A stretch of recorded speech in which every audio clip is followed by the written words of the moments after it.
శ్రీ కేదారేశ్వర వ్రత కథ గురించి తెలుసుకుందామా? పరమేశ్వరుని అర్ధాంగి పార్వతి తన పతి శరీరంలో అర్ధభాగం పొందే నిమిత్తం చేసిన వ్రతమగు కేదారేశ్వరుని వ్రతాన్ని గురించి చెబుతాను. శ్రద్ధతో వినవలసిందని సూతుడు శౌనకాదులకు చెప్పారు. శివుడు పార్వతీ సమేతుడై కైలాసంలో నిండు సభలో కూర్చుని ఉన్నాడు. సిద్ధ, సాధ్య, కిం పురుష, యక్ష, గంధర్వులు శివుణ్ణి సేవిస్తున్నారు. దేవముని గణములు శివుని స్తుతిస్తున్నారు. ఋషులు, మునులు, అగ్ని, వాయువు, వరుణుడు, సూర్యచంద్రులు, తారలు, గ్రహాలు, ప్రమద గణాలు, కుమారస్వామి, వినాయకుడు, వీరభద్రుడు, నందీశ్వరుడు సభలో ఉపవిష్ణులై ఉన్నారు. నారద, తుంబురాదులు శివలీలను గానం చేస్తున్నారు. రసాల, సాల, తమల, వకుల, నారీకేల, చందన, పనస, జంబూ వృక్షాలతోనూ, చంపక, పున్నాగ, పారిజాతాది పుష్పాలతోనూ, మణిమయ మకుట కాంతులతోనూ, చెలువందు నదీ నద పర్వతాలతోనూ చతుర్దశ భువనాలు పులకిస్తున్నాయి. అలాంటి ఆనంద కోలాహలములలో భృంగిరిటి అనబడే శివభక్త శ్రేష్ఠుడు ఆనంద పులకితుడై నాట్యం చేయసాగాడు. అతడు వినోద సంభరితములైన నాట్య గతులతో సభాసదులను శివుణ్ణి మెప్పిస్తూ ఉన్నాడు. శివుడు అతనిని అభినందించి సింహాసనం పైన ఉన్న పార్వతిని వీడి సింహాసనం నుండి లేచి భృంగిరిటిని తన అమృత హస్తంతో తట్టి ఆశీర్వదించాడు. అదే అదనులో భృంగి మొదలైన వందిమాగాదులు శివునికి ప్రదక్షిణం చేసి నమస్కరించారు. ఇది గమనించిన పార్వతి భర్తను చేరి, నాదా, నన్ను విడిచి మీకు మాత్రమే వీరెలా నమస్కరించిరి? ఆటపాటలతో మిమ్మల్ని మెప్పించి మీ నుండి నన్ను వేరుపరిచి ఎలా చేశారని ప్రశ్నించింది. అప్పుడు సదాశివుడు సతీమణి పార్వతిని సందిటకు తీసుకుని, దేవి, పరమార్థ విధులైన యోగులు నీ వలన ప్రయోజనం కలుగచేయబడవని నిన్ను ఇలా ఉపేక్షించి నాకు మాత్రమే నమస్కరించారని జవాబిచ్చాడు. సాక్షాత్ పరమేశ్వరుని ఇల్లాలినై ఉండి ఆ దండ ప్రణామములకు నోచుకొని అభాగ్యురాలినని కోపగించి ఈశ్వరునితో సమానమైన యోగ్యతను ఆర్జించటం కోసం తపస్సు చేయాలని నిశ్చయించుకుంది. కైలాసాన్ని వదిలి శరభశార్దుల గజముల గల నాగ, గరుడ, చక్రవాక పక్ష సముదాయముతో నానావిధ ఫల, పుష్ప, తరులతాదులతో కూడుకొనిన సస్యశ్యామలమైనటువంటి గౌతమాశ్రమానికి వచ్చింది. ఆశ్రమవాసులు ఆమెను చూసి అతిథి మర్యాదలు చేసి, తల్లి, నీవెవరివి? ఎవరిదానవు? ఎక్కడి నుండి వచ్చావు? నీ రాకకు గల అగత్యం ఏమిటి అని పార్వతిని ప్రశ్నించారు. వారి ప్రశ్నలకు పార్వతి మిక్కిలి ఆనందించినదై యజ్ఞయాగాది క్రతువులచే పునీతమైన గౌతమ ముని ఆశ్రమంలో నియమనిష్టా గరిష్ఠులై, అలరారు పుణ్య పురుషులారా, పవిత్రాంగనలారా, నేను హిమవంతుని పుత్రికను, సాక్షాత్ పరమేశ్వరుని ఇల్లాలిని, శివుని సతిగా నా నాథునితో సమానమైన యోగ్యతను పొందగోరి తపస్సు చేయాలని సంకల్పించుకున్నాను. ఇందు నిమిత్తమై మీ ఆశ్రమానికి వచ్చాను అని చెప్పింది పార్వతి. మహర్షులారా, జగత్ కళ్యాణాభిలాషులారా, నేను ఆశించిన ఫలాన్ని పొంది శివుని అర్ధాంగినై తరించడానికి తగిన వ్రతాన్ని నాకు ఉపదేశించండి అని పార్వతి వారిని కోరుకుంది. అందుకు గౌతముడు, పార్వతి, ఈప్సితార్థదాయకమైన ఉత్తమ వ్రతం ఒకటి ఉంది. అది కేదారేశ్వర వ్రతం. నీవు ఆ వ్రతాన్ని ఆచరించి మనోభిష్ట సిద్ధిని పొందవలసింది అన్నాడు గౌతముడు. వ్రత విధానాన్ని వివరించమని పార్వతి గౌతముణ్ణి కోరింది. జగజ్జనని, ఈ వ్రతాన్ని భాద్రపద మాసంలో శుక్ల అష్టమిలో ఆచరించాలి.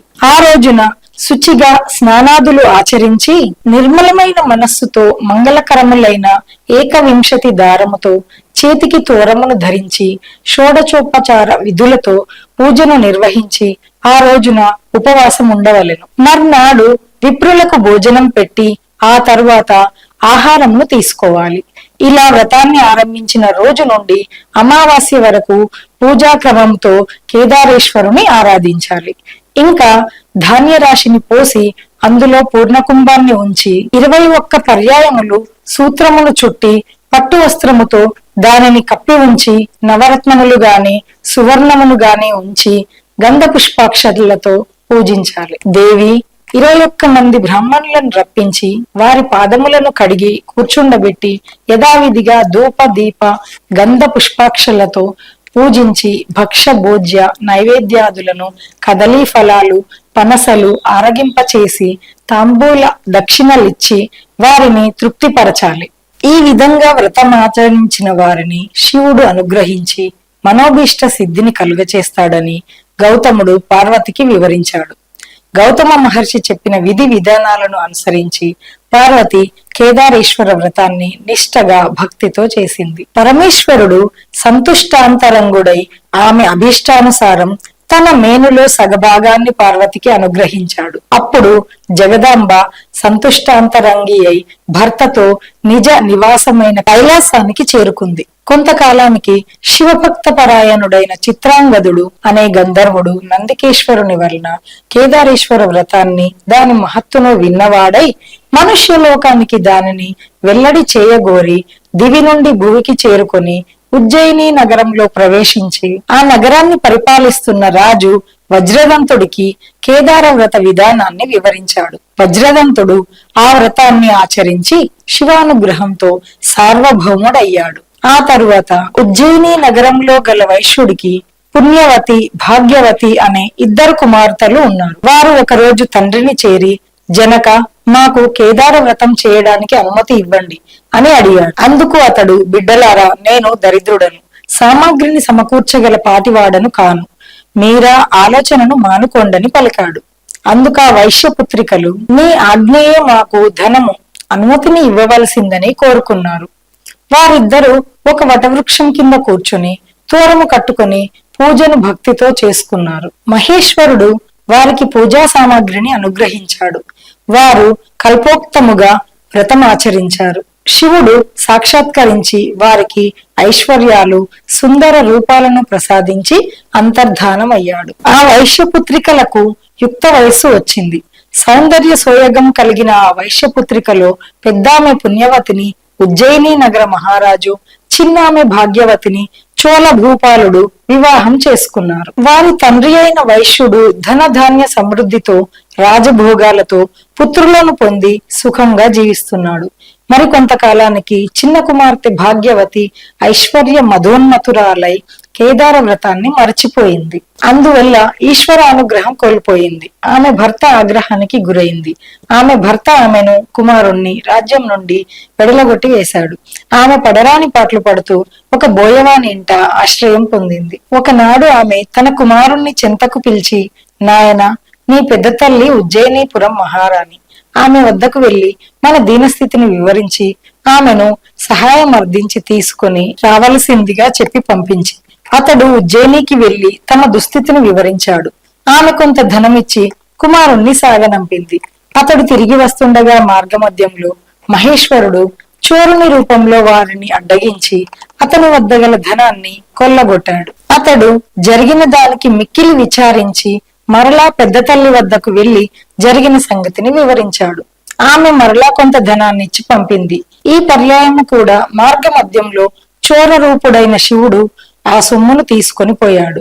మరలా అతడు పెద్ద తల్లి వద్దకు బయలుదేరగా అంతర్వాహిని నుండి ఈశ్వరుడు, ఓయి, నీవు ఎన్నిసార్లు నీ పెద్ద తల్లిని అడిగి సొమ్ము తెచ్చుకున్నా నీ తల్లి కేదార వ్రతాన్ని మానివేసిన కారణంగా ఆ సొమ్ము మీకు దక్కదని హెచ్చరించాడు. ఆ మాటలు విన్న అతడు తిన్నగా పెద్ద తల్లి వద్దకు వెళ్లి తాను విన్న మాటలను తెలియచెప్పాడు. అప్పుడు ఆమె బాగా ఆలోచించి అతని చేత కేదార వ్రతం చేయించి డబ్బిచ్చి పంపింది. తల్లితో కేదార వ్రతం చేయవలసిందిగా చెప్పమన్నది. అతడు ఆ ప్రకారం తల్లి వద్దకు వెళ్లి పెద్ద తల్లి ఇచ్చిన సొమ్మును ఇచ్చి వ్రతం చేయవలసిందని పెద్దమ్మ చెప్పిన మాటలను చెప్పాడు. గుర్తు కలిగిన భాగ్యవతి భక్తితో కేదార వ్రతాన్ని చేసింది. ఆమె భర్త మంది మార్బలంతో వచ్చి ఆమెను, కుమారుణ్ణి రాజధానికి తీసుకుని వెళ్ళాడు. భాగ్యవతి ప్రతి సంవత్సరం కేదార వ్రతం చేస్తూ శివానుగ్రహం పొంది సుఖశాంతులతో సౌభాగ్య సంపదలతో జీవిస్తున్నది.